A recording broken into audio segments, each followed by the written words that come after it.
20 दिसंबर को एक कानून लाना पड़ा है, इसी 20 दिसंबर को, जिसमें क्लियर कहना पड़ा है कि मॉब लिंचिंग करने वालों को फांसी की सजा होगी। ये किसी और की देन नहीं है। बंगाल में, उड़ीसा में, झारखंड में, हरियाणा में, पंजाब में, उत्तर प्रदेश में मेरे बच्चों की मॉब लिंचिंग होते रही। सेकुलर कहलाने वाले चुप। 30 रुपया लीटर पेट्रोल बेच रहा था। सिर्फ जली है।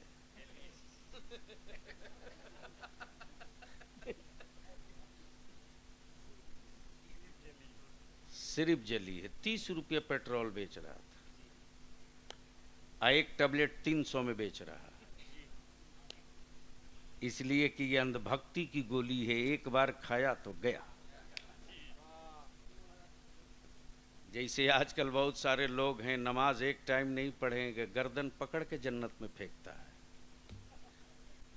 ऐसे हरामखोरों की टांग पकड़ के नदी में फेंक दो। रियायत मत करो, वरना ये कोढ़ नासूर बनेगा, तेरे बच्चों को दीन से हटा देगा, नाम अब्दुल्ला रह जाएगा। बस आखिरी बात सुन लो। इसलिए कमेटी वालों से कहूंगा, नौजवान हो, तकरीर के लिए बहुत सारे आलिम है, बुला लेना। काम जब करने की नीयत हो जाए तब बलियावी को फोन करना। कोई जरूरी नहीं कि पूरा खिदिरपुर इकट्ठा हो तब कोई काम हो। ये कोई जरूरी थोड़ी है। इस पूरे खिदिरपुर के अहले सुन्नत की जितनी मस्जिदों के अइम्मा, मस्जिद के सदर, मस्जिद के सेक्रेटरी, मस्जिद के मुतवल्ली, मस्जिद के इमाम, और किसी इलाके में उर्स कमेटी हो उसके भी सदर सेक्रेटरी, जलसा कमेटी हो उसके भी सदर सेक्रेटरी, वेलफेयर कमेटी हो उसके भी सदर सेक्रेटरी, सबका नाम नंबर व्हाट्सएप के साथ जमा करो और हमें भी खबर करो। मैं भी अपने सारे आलिमों से गुजारिश करूंगा,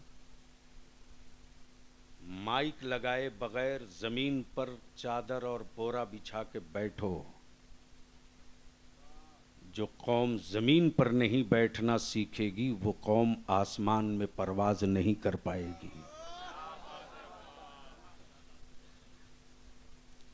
और एक डिजाइन बनाओ कि मेरे मोहल्ले में बारात आएगी तो बारातियों की शक्ल कैसी होगी,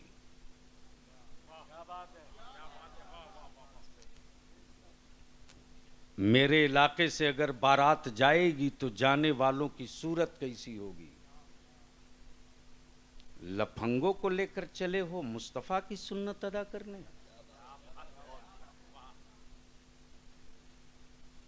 जेब कतरों को लेकर चले हो बीवी लाने के लिए। दावत दो, कार्ड छपवाओ तो लिख दो कि दावत दे रहा हूं, शर्त है दीन की बारात है, बारात में वही चले जो जोहर के वक्त वहां पहुंचकर मस्जिद में जमात के साथ नमाज पढ़ने की हिम्मत रखते हों। 4 आना छठवां माल ऐसे ही साफ हो जाएगा। बोलो सही है कि गलत? अरे जोर से बोलो ना। अब इस पर तो नारा नहीं लगाओगे इसलिए कि जन्नत नहीं मिली। लगाओ ठोक के, खड़ा होके।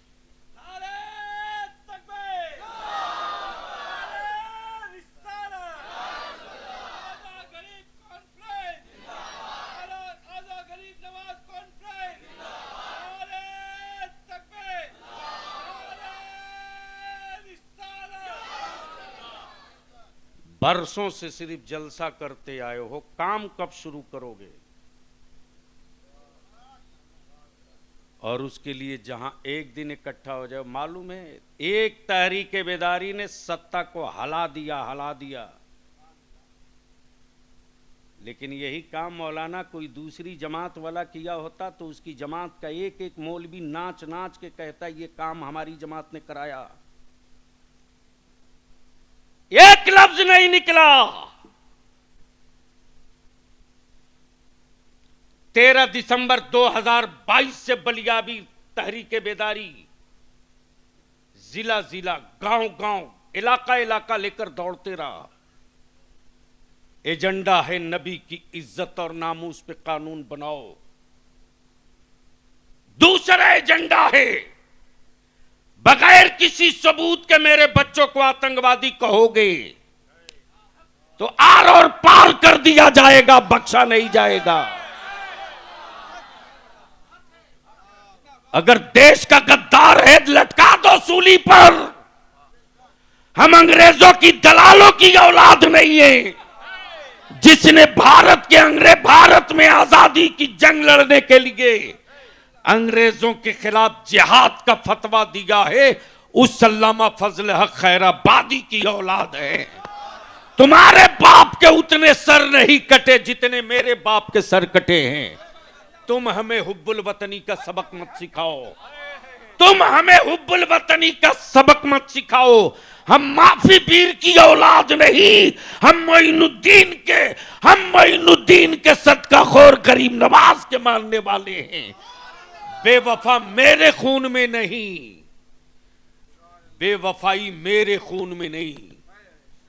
टैंक तोड़ने की फितरत मेरे लहू में है। टैंक तोड़ने की फितरत मेरे लहू में है। लेकिन मेरे बच्चों को डराया सबने क्या बोलते, कोई विकल्प नहीं है। पागलो, 7% वाला सत्ता ले सकता है, 6% वाला हुकूमत बना सकता है, 27% वाला विकल्प खोज रहा। तब बलियाबी ने तय किया, एक नारा दे दिया, हिल गए हैं लोग। अब वो नारा ये है, जिसकी जितनी संख्या भारी उसकी उतनी हिस्सेदारी। आओ, कोई 2 नंबर के हिंदुस्तानी है। मौलाना जुमला नहीं, रिजल्ट आ गया। ठास के रिजल्ट आया है। मेरे बच्चों को लावारिस घास समझकर जो चाहता था चर लेता था। हलाया जबेदार शरिया ने, मेरे आलिमों ने, और जब हला करके डंगा दिया मैंने कहा देखता हूं कि तेरे सीने में कितना दम है। अब तक तुझे सियासी वर्करों से पल्ला पड़ता रहा, अब मुस्तफा के वारिसों से पल्ला पड़ गया है। तो इसी 20 दिसंबर को एक कानून लाना पड़ा है, इसी 20 दिसंबर को, जिसमें क्लियर कहना पड़ा है कि मॉब लिंचिंग करने वालों को फांसी की सजा होगी। ये किसी और की देन नहीं है। बंगाल में, उड़ीसा में, झारखंड में, हरियाणा में, पंजाब में, उत्तर प्रदेश में मेरे बच्चों की मॉब लिंचिंग होते रही। सेकुलर कहलाने वाले चुप। एक लफ्ज नहीं निकला हरामखोरों से। एक निंदा प्रस्ताव तक लोग न ला सके विधानसभा में, इसलिए कि उनको मालूम है मुसलमान तो जंगली घास है, जब चाहो आग लगा दो।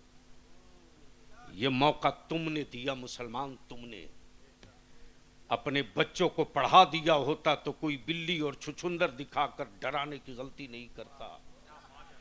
डरता वही है जो जाहिल होता है, जो पढ़ लेता है वो डरता नहीं है, वो लड़ता है, और जो लड़ता है वही जीतता है। लड़ रहे हैं बैतुल मुकद्दस की आजादी के मतवाले, लड़ रहे हैं बैतुल मुकद्दस की आजादी के मतवाले।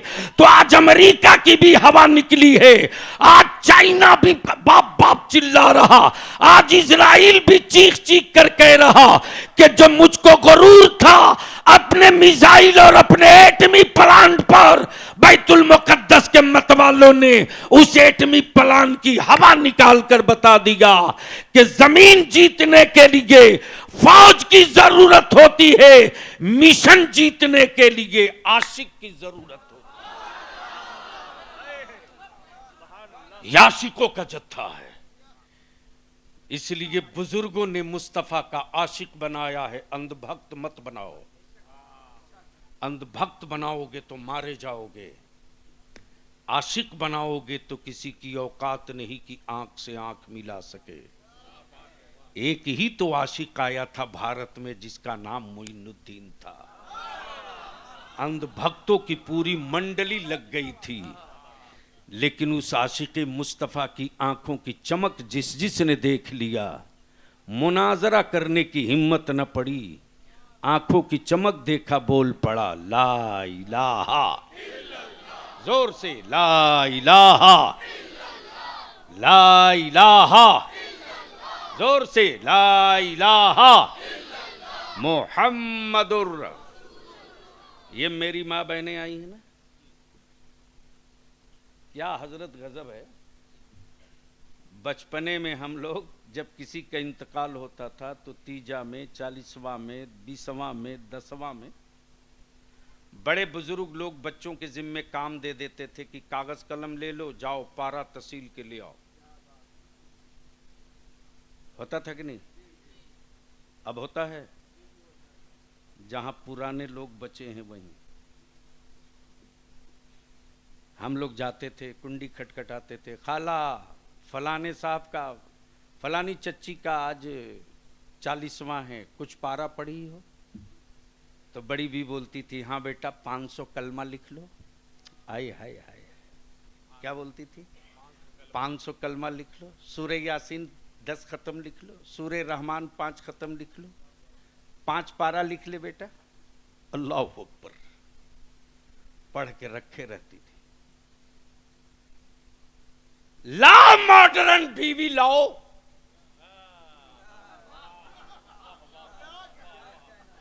ताबीज खरीदते रहो, नस्ल नहीं बदलेगी। ताबीज बेचने वालों का व्यापार तो चलेगा, तेरी नस्ल नहीं बदलेगी। ये जल के बोल रहा हूं, जिसको तकलीफ लगे जा 10 रोटी बेची खा लेना, मेरा कुछ नहीं बिगाड़ेगा तू।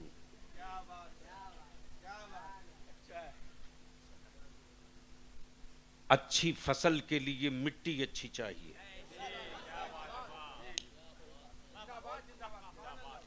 ईमान से बोलो, बंगाल की मिट्टी में नागपुर का संतरा होगा? मिट्टी तो है, होनी चाहिए। अच्छा, बिहार में कश्मीर का सेब होगा? क्यों, मिट्टी तो वहां भी है। अच्छा, हाजीपुर का केला यूपी में होगा? अब मुजफ्फरपुर की लीची मध्य प्रदेश में होगी? क्यों?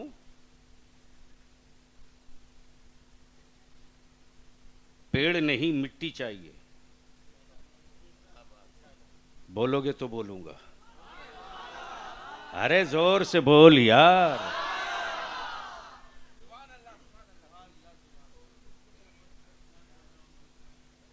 सेब के लिए कश्मीर की मिट्टी लाजमी, संतरा के लिए नागपुर की मिट्टी जरूरी, लीची के लिए मुजफ्फरपुर की मिट्टी जरूरी, अच्छी मछली के लिए बंगाल की मिट्टी जरूरी। मेरे अजीज, बहू लाने जा रहे हो, बहू मत लाओ, अपने पोते की मां लाओ। बहू मत लाओ, अपने पोते की मां लाओ। बीवी मत लाओ, अपने बेटे की मां लाओ। जैसी मिट्टी होगी वैसे ही फसल होगी। ये मेरी मां बहनें हैं ना, छोटे छोटे बच्चों को ये खुद अपने आंचल में रखकर आवारा बना रही हैं। जरा सा बच्चा रोना शुरू किया, तुरंत मोबाइल लगा के रख दिया कान के बगल में। बोल सही है कि गलत? अरे जोर से बोल, सही है कि गलत? शर्म आती है कि नहीं आती है? हम अपनी मां बहनों से हाथ जोड़ के कहेंगे, हम अपनी मां बहनों से कहेंगे, चौखट बदलने से नस्लें नहीं बदलती, रूम बदल देने से लहू नहीं बदलेगा।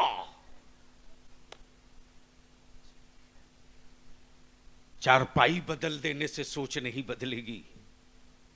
हम अपनी मां बहनों से इल्तिजा करेंगे, अगर तेरा बेटा रोवे तो रोने दे, मोबाइल मत रख, गाना मत लगा, पहले जाके वजू कर, वजू करके हया के आंचल में छुपा कर तू दुरूद पढ़ते रह, तेरा बेटा दूध पीते रहे। 40 दिन पिलाते दुरूद पढ़कर दूध। जो मिट्टी तैयार होगी ना, वो गोश्त और पोस्त और हड्डियों की नहीं होगी, इस्लाम की दीवार होगी,